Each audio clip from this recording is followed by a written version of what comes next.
नमो तस्सा भगवतो अरहतो सम्मा सम्बुद्धस्सा नमो तस्सा भगवतो अरहतो सम्मा सम्बुद्धस्सा नमो तस्सा भगवतो अरहतो सम्मा सम्बुद्धस्सा भगवान बुद्ध धम्म और सांघक तीनिबार वंदन करी और सबके नमो बुद्धाय।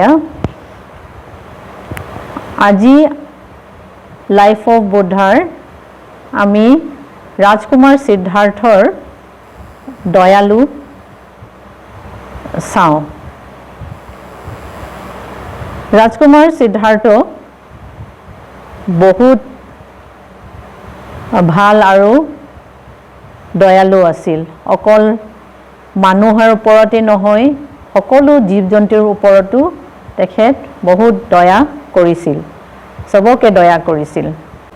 এদিন ৰাজকুমাৰ সিদ্ধাৰ্থ আৰু দেৱদত্ত নামৰ কাজিন ব্ৰাদাৰ এজনৰ লগত জংগলত খোজকাঢ়িবলৈ গ'ল।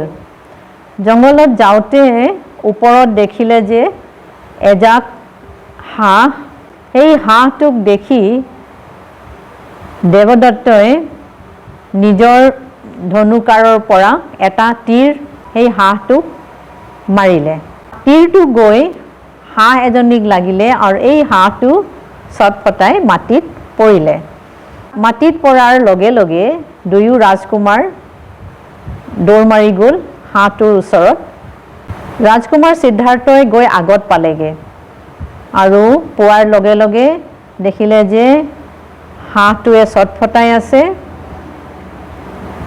আৰু গোটেইটো তেজ ওলাই আছে। তো তেতিয়া ৰাজকুমাৰে তীৰটো ওলাই দিলে আৰু কিবা বন দৰৱে দি হাঁহটোক লগাই দিলে। ঠিক তেনেকাতে দেৱদত্ত গৈ পায়হি আৰু সিদ্ধাৰ্থক ক'লে, এইটো মোৰ হাঁহ হয়, মোক দিয়া। ৰাজকুমাৰ সিদ্ধাৰ্থই ক'লে, এই হাঁহটো এতিয়াও মৰা নাই, মৰিলে তোমাৰ হ'লহেঁতেন, কিন্তু এতিয়াওলৈকে হাঁহটো জিন্দা আছে আৰু সেইকাৰণে এই হাঁহটো মোৰ হয়। দুয়োৰ মাজত তৰ্কাতৰ্কি হ'ল আৰু অৱশেষত সিহঁতে ক'লে যে আমি গৈ ৰজাক সোধ-পোছ কৰিম যে এই হাঁহটো কাৰ।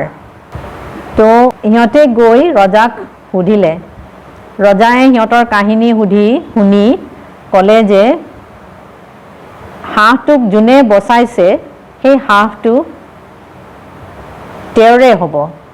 তো সিদ্ধাৰ্থই হাঁহটোক বচাইছিলে, চ' সেইটোৰ কাৰণে হাঁহটো সিদ্ধাৰ্থৰ হ'ল। এইটো ঘটনাত শুনি আমি গম পাওঁ যে ৰাজকুমাৰ সিদ্ধাৰ্থ একেবাৰে সৰুৰ পৰাই চবৰে ওপৰত মহা কৰুণা আৰু মহা মৈত্ৰী চবৰে ওপৰত আছিল। ৰাজকুমাৰ সিদ্ধাৰ্থ যেতিয়া 7 বছৰ আছিল তেতিয়া আৰু এটা আচৰিত ঘটনা ঘটিছিল। সেইটো সময়ত কপিলবস্তুত প্ৰত্যেক বছৰে হাল বোৱাৰ আগত ৰজাই বহুত ডাঙৰ মেলা এটা পাতে।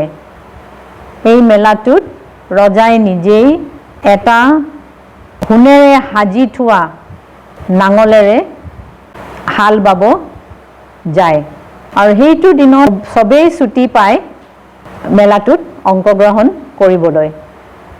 তো ৰাজকুমাৰ সিদ্ধাৰ্থ আৰু তেওঁক চোৱা চিতা কৰিবলৈ বহুগৰাকী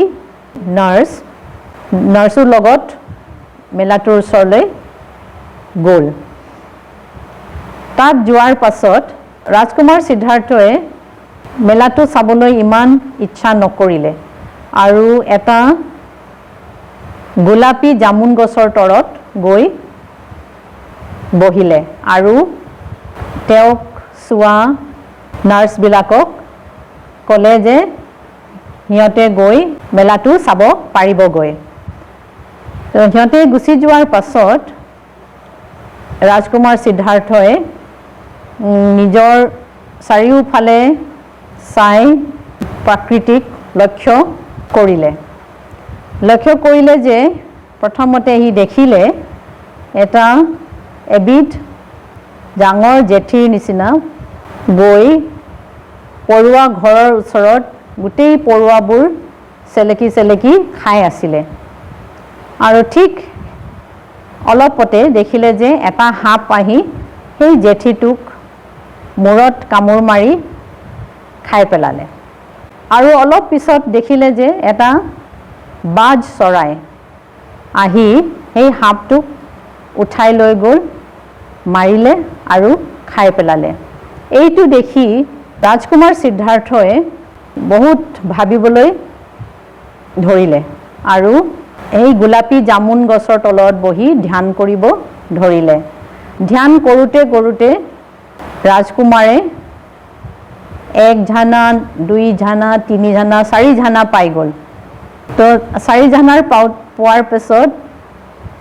ৰাজকুমাৰে বতাহত উপঙি গ'ল তেতিয়ালৈকে গধূলি হৈ গ'ল আৰু ৰজা আৰু ৰাজকুমাৰক চোৱা চিতা কৰা নাৰ্ছবোৰ ঘূৰি আহিলে সিহঁতে আহি দেখিলে এই আচৰিত চিনটো এইটোক দেখি সবেই ৰাজকুমাৰ সিদ্ধাৰ্থক বন্দন কৰিলে আৰু ৰজা শুদ্ধোধনেও দ্বিতীয়বাৰৰ কাৰণে ৰাজকুমাৰ সিদ্ধাৰ্থক প্ৰণাম কৰিলে আজিৰ কাৰণে 5 নম্বৰ পাঠটো ইয়াতে সমাপ্ত কৰিছোঁ সাধু সাধু সাধু